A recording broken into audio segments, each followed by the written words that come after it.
3장 1절에서 7절까지 제가 한 절 여러분 한 절 교독하겠습니다.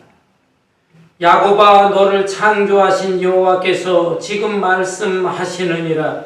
이스라엘아, 너를 지으시니가 말씀하시느니라. 너는 두려워하지 말라.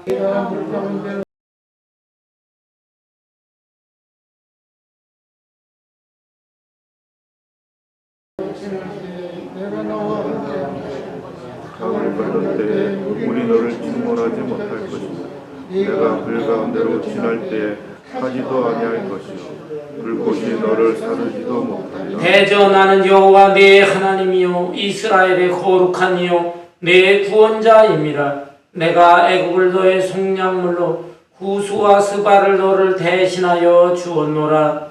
내가 내 고백하고 존귀하며 내가 너를 사랑하였으니 내가 내 대신 사람을 내주며 백성들의 생명을 대신하니 두려워하지 말라. 내가 너와 함께하여 내 자손을 동쪽에서부터 오게 하며 서쪽에서부터 너를 모을 것이며 내가 북쪽에서 이르기를 내놓으라 남쪽에 이르기를 아무도 하지 말라.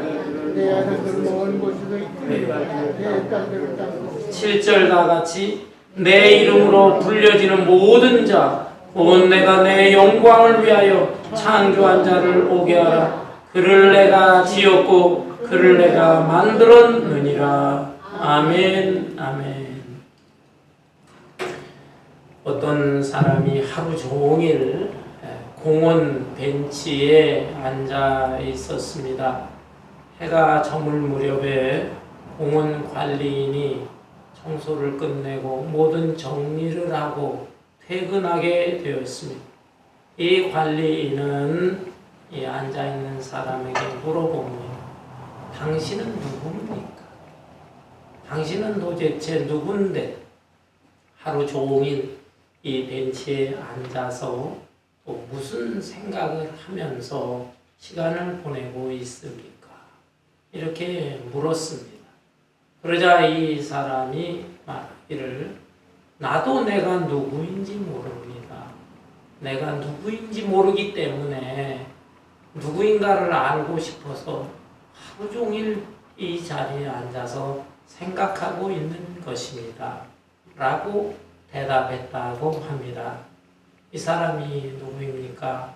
바로 17세기 프랑스의 유명한 수학자이면서 철학자였던 데카르트라는 사람이었습니다. 데카르트는 천재적인 사람이었지만 자기 자신이 누구인지를 정확하게 알지 못했습니다. 안타까운 사람이 아닐 수 없습니다. 여러분, 오늘 본문 말씀에 보면 하나님께서는 우리에게 우리가 어떤 존재인가, 하나님의 귀한 존재다. 내가 너를 지명하여 불렀다. 나는 너를 특별한 존재로 삼았다. 라는 말씀을 하십니다. 오늘 이 본문 말씀은 직접적으로는 이사야 선지자가 활동할 당시에 이스라엘 백성들을 위해서 주신 말씀이지요.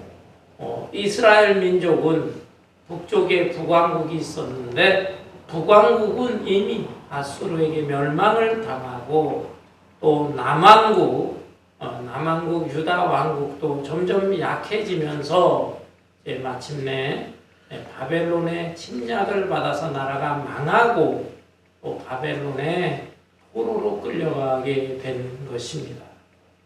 이 이스라엘 백성들로서는 크게 낙심할 수밖에 없었지만 하나님께서는 이 이스라엘 민족을 내가 택한 민족이다.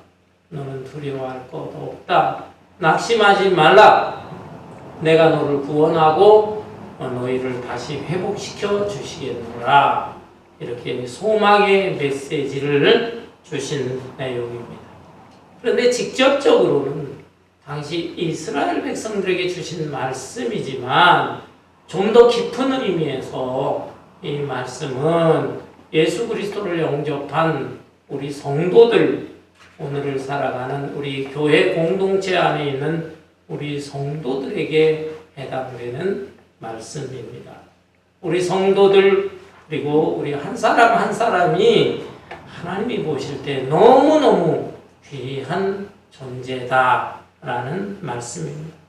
여러분, 우리가 어떤 존재인가? 우리의 정체성을 분명히 알아야 되겠습니다. 하나님의 귀한 존재, 특별한 존재라는 말씀입니다. 본문 말씀 1절을 보면 야곱아, 너를 창조하신 여호와께서 지금 말씀하시느니라.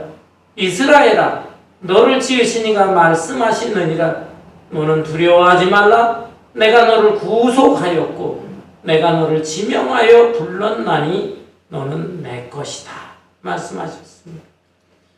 여기에서 하나님께서는 이스라엘 백성을 호칭하는데 야곱이라고도 호칭하시고 또 이스라엘이다 이렇게 호칭도 하셨습니다.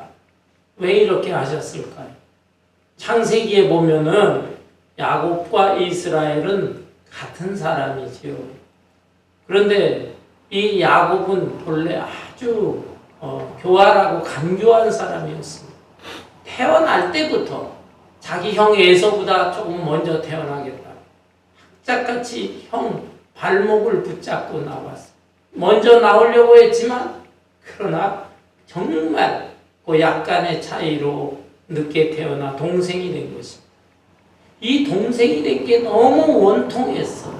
그래서 어떻게 하면은 자기가 형이 될 수 있을까?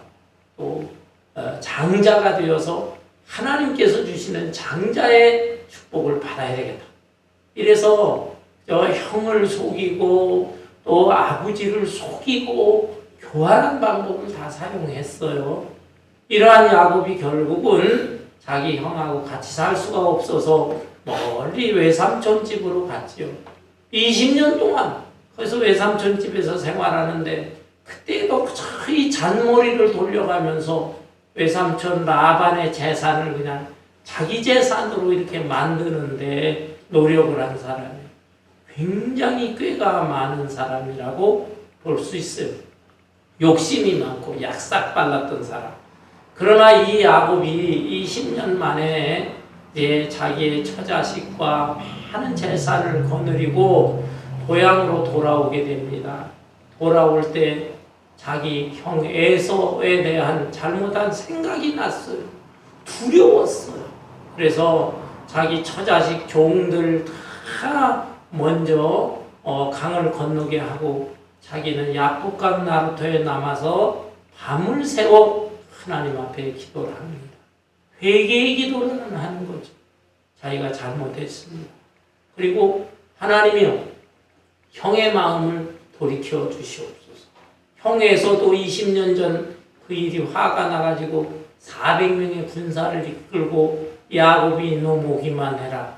내가 복수하고 말겠다. 이런 마음을 갖고 있었고. 그래서 야곱은 너무 괴로워서 하나님 앞에 회개하고 또 하나님이여 이 형 에서의 마음을 돌려달라고 밤새도록 기도합니다. 하나님께서 이 천사, 여호와의 천사가 나타나요.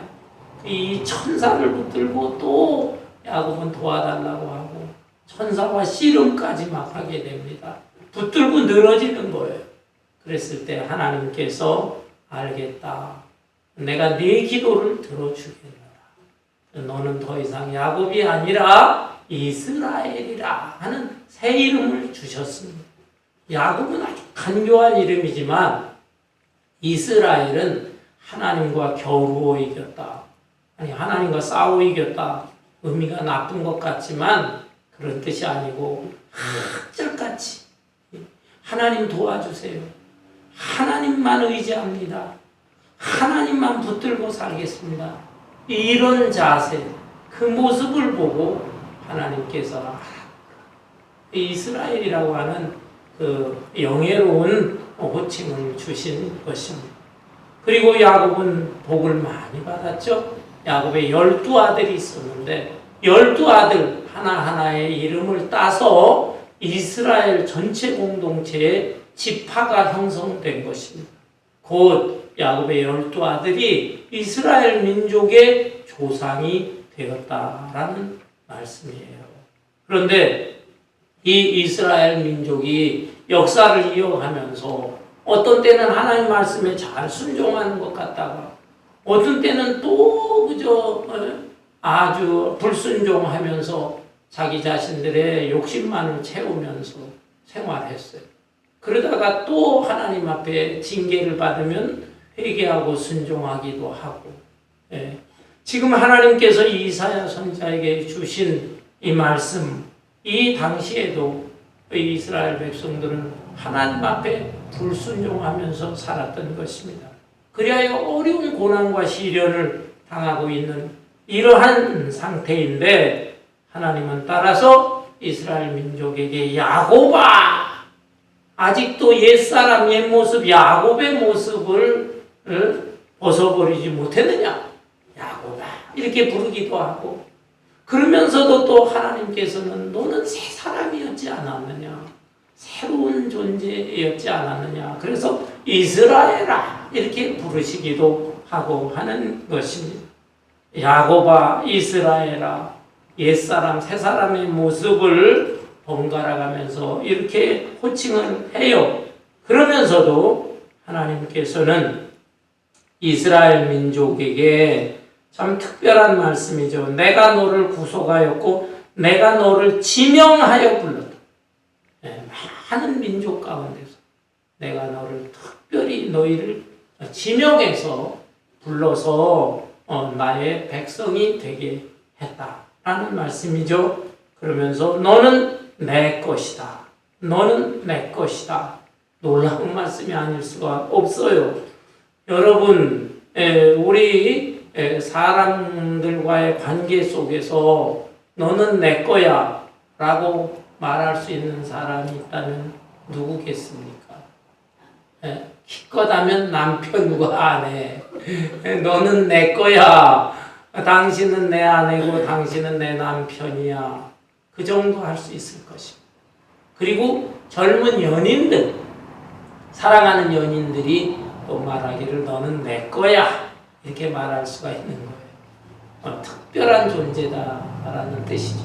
그렇지만 이 사람들 간에, 정말 부부 간에 너는 내 거야, 젊은 연인들도 너 없이는 못 살아, 내 거야 이렇게까지 말하지만 사람의 마음은 변할 수가 있는 것입니다.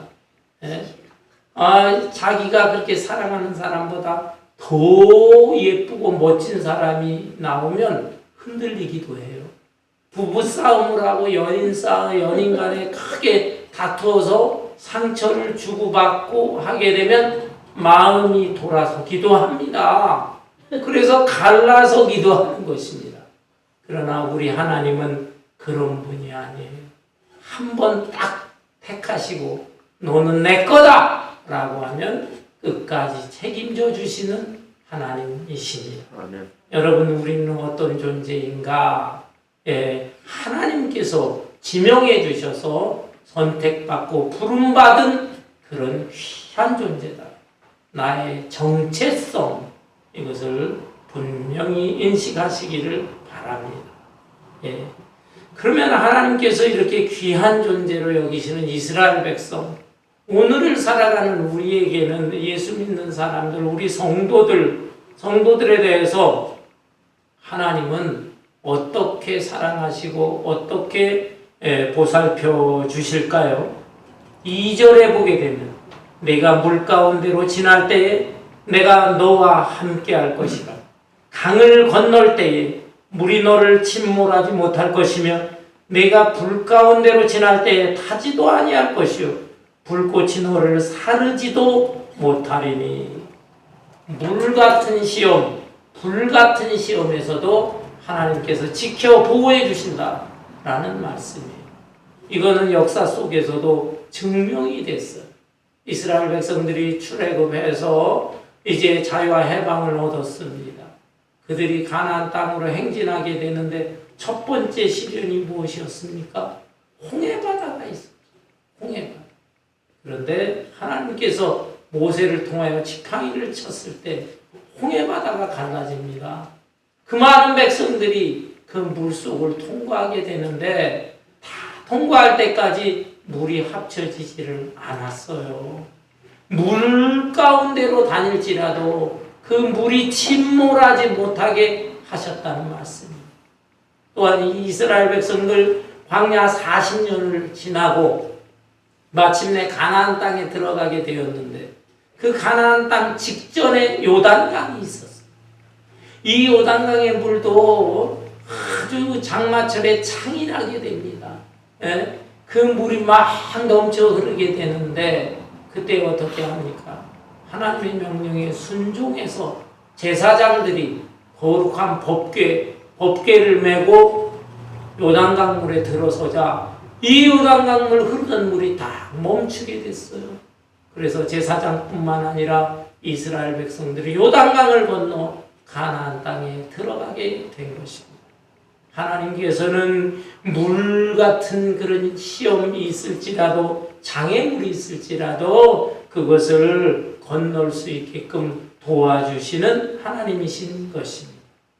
불 같은 시험도 마찬가지예요. 출애굽에서 광야를 지나 이 홍해를 지나 광야로 나왔습니다. 이 광야에는 낮에 얼마나 뜨겁습니까? 아주 열기가 뜨거운 태양빛이 내리쪼이는데 그곳에서 행진한다는 것은 정말 어려운 것이에요.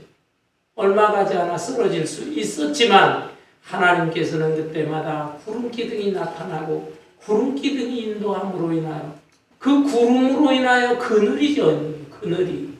그래서 그 이스라엘 백성들이 행진하고 때로는 휴식도 취하고 다시 또 구름 기둥이 움직이면은 그걸 따라 행진할 수도 있고 이 불같이 뜨거운 광야길을 갖다가 안전하게 통과할 수가 있게 된 것입니다. 그리고 바벨론 포로 기간에는 다니엘의 세 친구가 있잖아요. 사드락, 메삭, 아벳느고. 이 세 친구가 바벨론의 왕 느부갓네살 왕이 자기 모양을 본따서 만든 그 신상, 거대한 신상 앞에 누구든지 다 절을 하라! 절하지 않으면 벌을 받을 것이다. 그러나 이 다니엘의 세 친구는 신앙, 오직 경배의 대상은 여호와 하나님 한 분이시다. 그래서 하나님 한 분 외에 아무리 왕이라도 나는 그 왕의 신상 앞에 절할 수가 없다. 그것을 거부했어요. 그로 인하여 어떻게 되었습니까? 풀무불 속에 던져졌습니다. 풀무불 용광로. 보통 불무보다도 7배나 뜨겁게 하면서 이 용광로 타오르고 있는데 그 속에 세 친구가 던져졌지만 하나님께서 특별한 천사를 또 보내셔서 그 안에서 세 사람들을 지켜 보호해 주심으로 말미암아 머리카락 하나 털끝 하나 태워지지 않고 무사히 살아날 수가 있었습니다. 사랑하는 성도 여러분, 우리 인생에 있어서도 때로는 물 같은 시험, 때로는 불 같은 시험 만날 수가 있습니다. 예상치도 못한 심각한 질병에 걸릴 수가 있습니다. 사업에 어려움을 겪을 수가 있습니다. 자식이 학교 갔다가 사고를 치고 올 수도 있습니다. 또 부의 교통사고 같은 것을 당할 수도 있습니다. 이럴 때 너무너무 난감하지만 그러나 하나님께서 그 가운데서도 감당할 만한 시험을 주시고 감당치 못할 때에는 피할 길을 주신다. 고린도전서 10장 12절에 나와 있는 말씀입니다. 하나님은 이렇게 물 같은 시험, 불 같은 시험 속에서도 우리를 지켜 보호해 주시는 하나님이신 것입니다. 아멘. 차라리 그러면 그런 고난이 없이 보호해 주실 것이지 왜 우리 믿음의 사람에게도 환난과 시련, 고난이 있는 것인가? 그것은 하나님이 훈련시키는 디시플, 하나의 연단을 시켜 주시는 것입니다. 여러분, 이 도자기를 만드는 도공들을 보세요. 도공들의 손에 의해서 도자기가 만들어지는데요. 처음에는 흙덩어리를 캐서 옵니다. 흙덩어리가 단단하잖아요. 그것을 망치로 부숩니다. 가루로 만듭니다. 거기에 물을 부어요. 물을 부어서 반죽을 만들고, 그리고 그 반죽된 그 진흙을 이제 회전판으로 돌립니다. 그러면 이 도자기 그릇의 모양이 만들어지죠. 그것을 다시 아궁이 뿔 속에 집어넣고, 그리고 오랜 시간이 지나 다시 꺼낸 다음에 거기에 또 조각을 하잖아요. 무늬를 새기고, 그리고 유약을 바르고, 이렇게 해서 아름답고 멋진 그릇, 도자기가 만들어지는 것입니다. 흙덩어리 입장에서는 그런 얼마나 많은 고통을 당하고 있습니다. 처음에 캐내져서 망치로 두드려 맞아야 되고, 그 다음에 또 불 속에 집어넣어줘야 되고, 그리고 그 가운데서 다시 또 무늬가 새겨져야 되고, 아픔과 고통을 겪는 거예요. 그러나 위대한 이 도공의 손에 붙잡혀 있을 때 그 흙덩어리는 멋지고 아름다운 작품으로 변화되게 되는 것입니다. 사랑하는 성도 여러분, 우리도 마찬가지인 것입니다. 우리가 다 보잘것없는 사람 같지만 이 세상 정말 모래알처럼 많은 사람들 중에서 특별히 선택을 받았어요. 하나님이 지명하여 우리는 부름받은 사람인데, 이런 귀한 존재로서 하나님께서는 우리를 때때로 연단을 시켜주시고, 불같은 시험도 주시고 물같은 시험도 주시고, 그렇게 했을 때에 이 초라한 것 같은 우리의 존재가 멋진 명작으로, 걸작품으로 만들어지게 되는 것입니다. 이런 면에서 환난과 시련이 있는 것에 대해서 원망 불평하는 것이 아니라 하나님의 더 깊은 뜻이 있구나, 오히려 감사할 수 있는 여러분들이 되시기를 바랍니다. 아멘. 아울러 우리 하나님께서는 우리를 귀한 존재로 만드시기 위해서 많은 희생의 대가를 치르십니다. 본문 말씀을 볼까요? 본문 3절에 보면 대전하는 여호와 내 하나님이요 이스라엘의 거룩한 이요 내 구원자임이라. 내가 애굽을 너의 속량물로 구스와 스바를 너를 대신하여 주었노라. 네가 내 눈에 보배롭고 존귀하며 내가 너를 사랑하였은즉 내가 네 대신 사람들을 내어주며 백성들이 내 생명을 대신하리라. 놀라운 일이 벌어졌어요. 이스라엘 백성들이 바벨론의 포로로 끌려갔습니다. 몇십 년 세월이 지났어요. 바벨론은 페르시아라고 하는 나라에 의해서 멸망을 당했어요. 그런데 페르시아의 장군이면서 왕이 되었던 고레스, 이 고레스라는 사람이 이 이스라엘 백성들은 다 니네 나라로 돌아가도 좋다, 자유와 해방을 준 것이고, 이 고레스 왕은 이방 나라 왕이에요. 하나님을 믿거나 섬기는 사람이 아니에요. 그러면서도 하나님께서 이 고레스 왕을 컨트롤 하셨어요. 그 마음에 감동을 주시고 컨트롤 하셔서 이스라엘 백성들을 다 풀어주게 하신 것입니다. 놀라운 일이, 기적적인 일이 아닐 수가 없습니다. 그렇지만 하나님께서는 고레스 왕이 마음 한쪽으로는 섭섭하기도 할 거 아니에요. 자기의 다 종노릇하는 존재들을 다 자유와 해방을 줬으니까. 그래서 이러한 고레스의 마음을 또 위로하기 위해서 대신 다른 나라, 다른 민족을 점령하게 하셨습니다. 애굽이라든지 구스와 스바, 이런 나라들을 점령해요.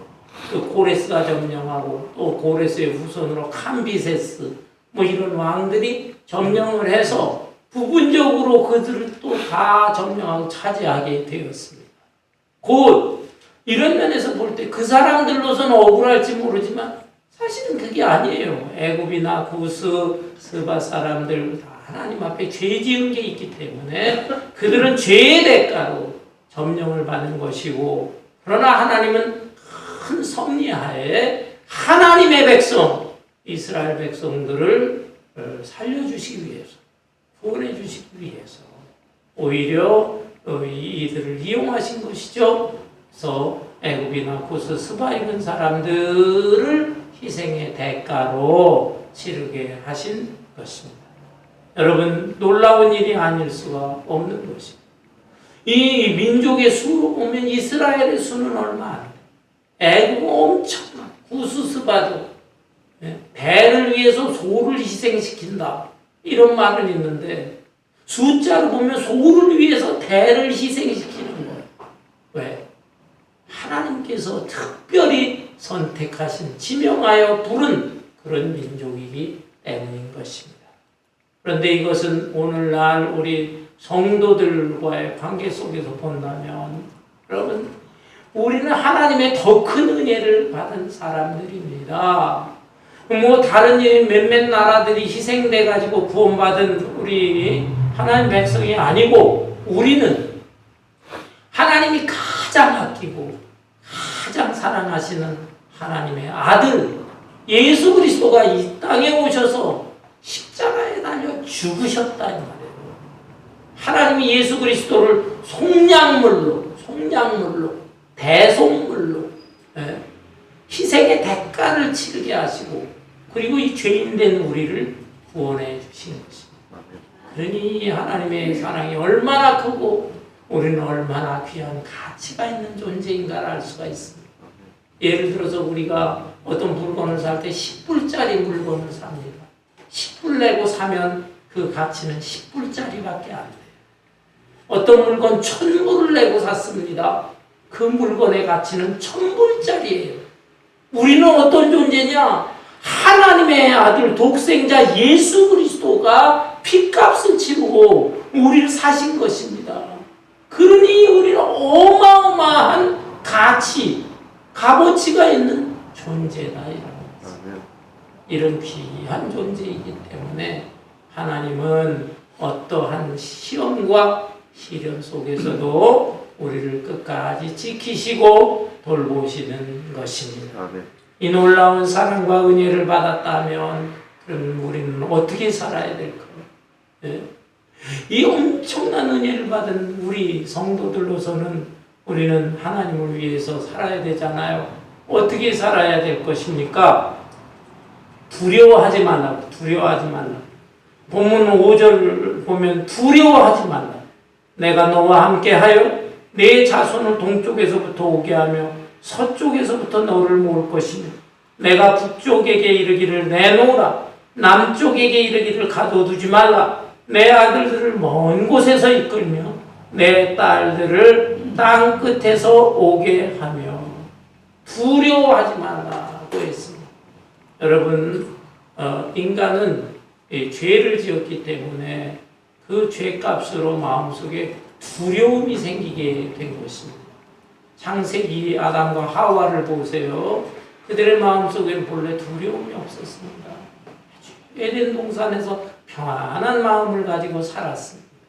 그러나 하나님이 금하신 선악과를 따먹고 나서 그들의 마음속에 두려움이 생겼습니다.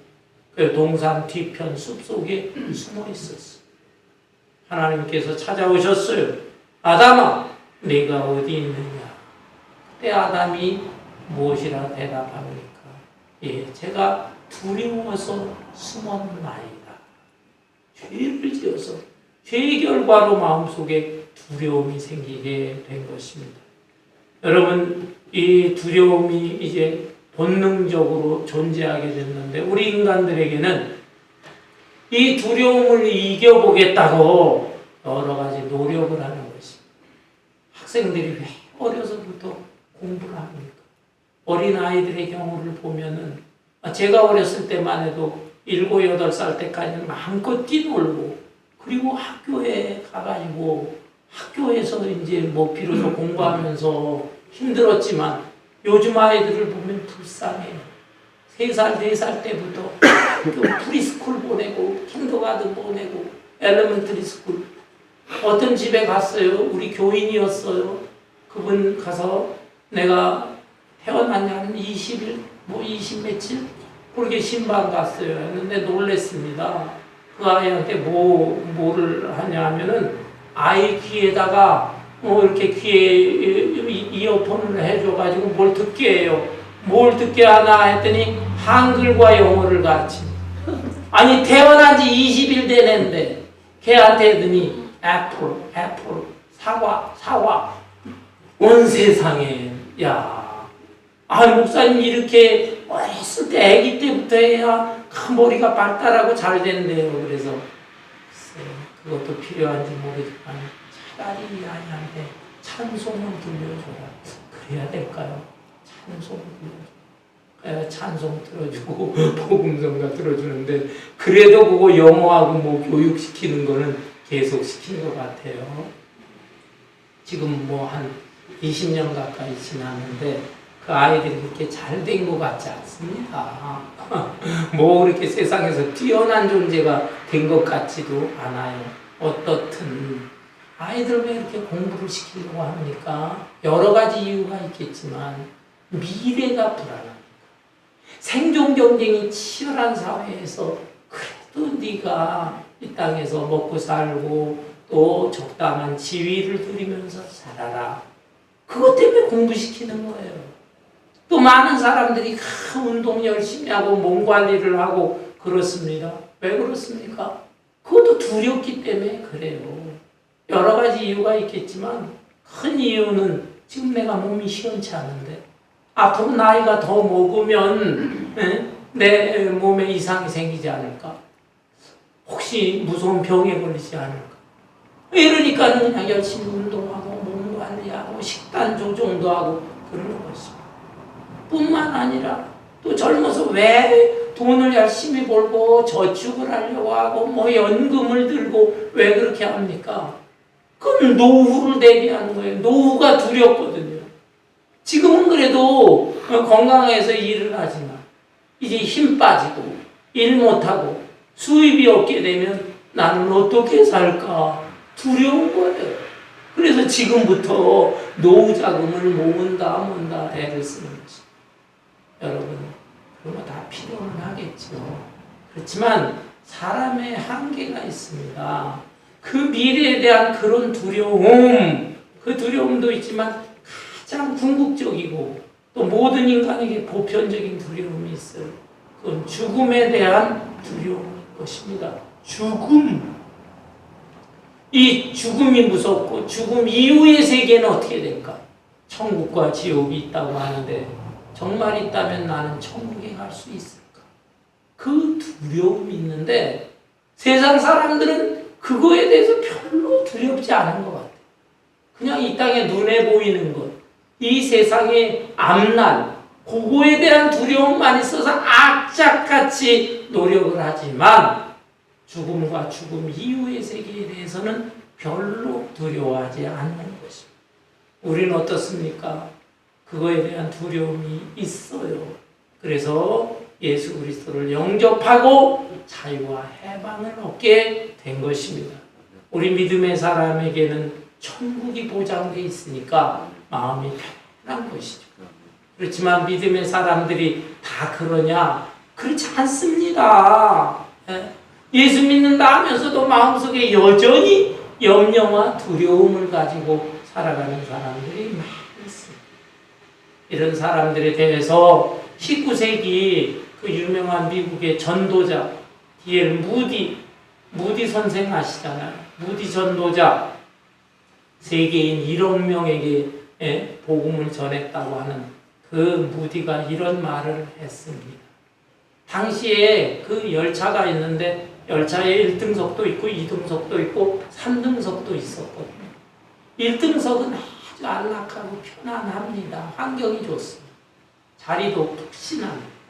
2등석은 좀 밀리고 3등석은 아주 형편없습니다. 자리도 좁고 초라하고 불편합니다. 그런데 여러분 1등석이나 2등석이나 3등석이나 어떤 자리에 있든지 목적지는 갑니다. 목적지. 그렇지만 기왕이면 1등석에 앉아서 가는 게 더 좋지 않겠습니까? 우리 예수 믿는 사람도 마찬가지라는 것입니다. 예수 믿었어요. 정말 중심으로 예수님을 내 구주로 영접한 사람은 천국은 갑니다. 그런데 어떤 사람은 천국이 보장되어 있고 우리 주님께서 다 맡아서 알아서 하시겠다 맡기고 사는 사람들은 1등석 타고 가는 사람과 같이 편하네요. 근데 예수 믿는다고 천국은 보장되어 있다고 하면서 너무 많은 염려와 두려움을 가지고 사는 사람은 3등석에 앉아서 지금 신앙생활하는 성도와 같다라는 것입니다. 사랑하는 성도 여러분, 여러분은 1등석에 앉아있는 교인입니까? 아니면 3등석에 앉아있는 교인입니까? 우리 앞날 미래에 대해서 사람에게 하나님 지혜를 주셨으니까 준비할 수 있을 만큼 준비하면 됩니다. 근데 너무 지나치게 염려할 것 아니고 사람이 할 수 없는 그 일에 대해서는 하나님께서 나를 지명하여 택하셨는데 나를 도와주실 것이다 라는 이 확신을 가지고 마음의 자유와 평안함을 얻고 두려워하지 말고 담대하게 생활할 수 있는 여러분들이 되시기를 바랍니다. 아멘. 하나님의 귀한 존재로 부름받은 우리들은 어떻게 살아야 되는가? 두려워하지 않을 뿐만 아니라 하나님의 영광을 위해서 살아야 돼. 하나님께 영광을 돌리는 것 중에서 아주 중요한 것. 하나님 기뻐하시는 것은 전도하고 선교하는 것입니다. 여기 말씀에 하나님께서 때가 되면은 동쪽에서도 오게 하고 서쪽에서도 오게 하고 북쪽에서 남쪽에서 다 몰려서 하나님의 백성들이 하나가 될 것이다 말씀하셨습니다. 그래서 하나님께서 택하신 백성들이 있어요. 예정하신 백성들, 그 백성들이 때가 되면 하나로 모여질 것이다 라는 말씀입니다. 그렇지만 하나님께서 택정은 하셨어요. 하나님께서 오게 하시기도 해요. 그러나 하나님이 우리를 사용하신다는 걸 알아야 됩니다. 하나님이 그냥 오게도 하실 수 있지만 하나님은 하나님의 자녀, 하나님의 백성들을 이용하시는 거예요. 그래서 하나님께서는 우리가 네가 만나는 사람 전도도 하고 선교도 해. 그 사람들을 내가 모을 것이다. 이런 말씀인 것입니다. 우리는 누가 하나님이 택하시는 사람인지 몰라요. 모르기 때문에 무조건 만나는 사람, 또 때를 얻든지 못 얻든지 복음 전하라라고 했으니까 주변에 있는 사람들에게 예수 믿자, 하나님의 거룩한 교회에 가자, 이렇게 전도도 하고 선교도 해야 됩니다. 이것이 우리의 사명인 것입니다. 그리고 이제 하나님 그 외에도 우리는 하나님께 영광을 돌려야 하는 것입니다. 본문 7절에 보면 내 이름으로 불려지는 모든 자 곧 내가 내 영광을 위하여 창조한 자를 오게 하라. 그를 내가 지었고 그를 내가 만들었느니라. 하나님은 창조주이십니다. 이 세상 만물을 창조하시고 인간을 창조하시고 특별히 나를 창조하셨습니다. 나를 창조하셨는데 이 창조된 인간들이 죄를 지었잖아. 그렇지만 그 죄인된 인간들 중에서 다시 하나님은 지명하여 불러서 재창조를 하셨어요. 재창조한 게 바로 야곱이가 이스라엘이 되듯이 우리 죄인인 우리가 하나님의 자녀, 하나님의 특별한 백성이 되었던 것입니다. 이렇다고 한다면 이렇게 하나님이 창조하시고 또 우리를 구원하시고 재창조해 주신 하나님께 영광을 돌리면서 살아가는 것이 마땅한 우리의 도리인 것이죠. 이 세상에 존재되어 있는 것들은 다 거기에 의미가 있는 것이에요. 그 의미를 위해서 자기의 역할을 해야 됩니다.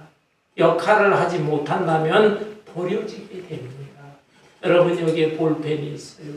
볼펜은 쓰여져야 됩니다. 잉크가 나와야 됩니다. 잉크가 나오지 않는 볼펜, 이거는 쓰레기통에 버려집니다. 자기 역할을 못하기 때문에 그렇습니다. 무슨 책도 노트도 그렇고 음식도 마찬가지입니다. 음식을 제대로 먹을 수 있게 만들어지지 않는다면 그 음식은 제 역할을 못하니까 버려지는 것입니다. 성전 뒤편에 우리 벽시계가 있는데 이 벽시계가 며칠 전부터 고장이 났어요. 그래서 제가 새벽에 나와서 다른 걸로 약이 잘못됐나? 약을 갖다 끼워봤어요. 새 약을. 근데도 또 말을 듣지 않아요. 이 시계가 보통은 느려지는데 이상하게 더 빨리 막 지나가요. 제가 예배 마치고 저거 몇몇 분들이 한번 손을 보시고 안 되면 어떡합니까? 저 시계는 쓰레기통으로 들어가게 되는 것입니다. 마찬가지입니다. 우리는 하나님께 창조된 존재예요. 그리고 죄인된 인간 중에서 하나님과의 관계가 끊어졌던 존재인데 다시 지명하여 부름받은 존재. 하나님의 놀라운 은혜를 받은 존재. 그렇다면 우리는 하나님의 영광을 위해서 우리의 역할을 하고 우리의 사명을 다하면서 살아야 될 것입니다. 아멘. 전도, 선교뿐만 아니라 하나님 나에게 주신 재능이 있습니다. 그 재능은 하나님을 위해서 헌신할 수 있기를 바랍니다. 하나님께 무슨 큰 영광, 거창한 영광 드리지 못해도 작은 부분에서 하나님 기뻐하시는 일이 뭘까? 그걸 기도하며 생각하면서 그 기뻐하시는 일을 위해서 헌신한다면 하나님께서 너무너무 좋아하실 것이고 우리가 이 땅에 존재하는 그 의미, 그 역할을 다하게 될 것입니다. 사랑하는 성도 여러분, 우리 자신이 누구인가? 데카르트라고 하는 그 철학자처럼 자기가 생각하고 연구하고 고민해도 거기에 답을 얻을 수 없습니다. 우리의 창조주 되신 하나님을 바라볼 때 하나님께서 말씀하셨어요. 내가 너를 지명하여 불렀다. 너는 내 것이다. 내 것이다. 그리고 내가 비싼 값을 치르고 너를 구원했다. 내가 물 가운데 불 가운데로 다닐지라도 내가 너를 지켜 보호해 주시겠다. 이 약속의 말씀을 믿고 하나님 감사합니다. 두려워하지 말고 마음의 자유와 평안함을 누리면서 하나님의 명예와 영광을 위해서 헌신하면서 아름다운 모습으로 살다가 주님 앞에 설 수 있는 저와 여러분 되시기를 주님의 이름으로 축원합니다.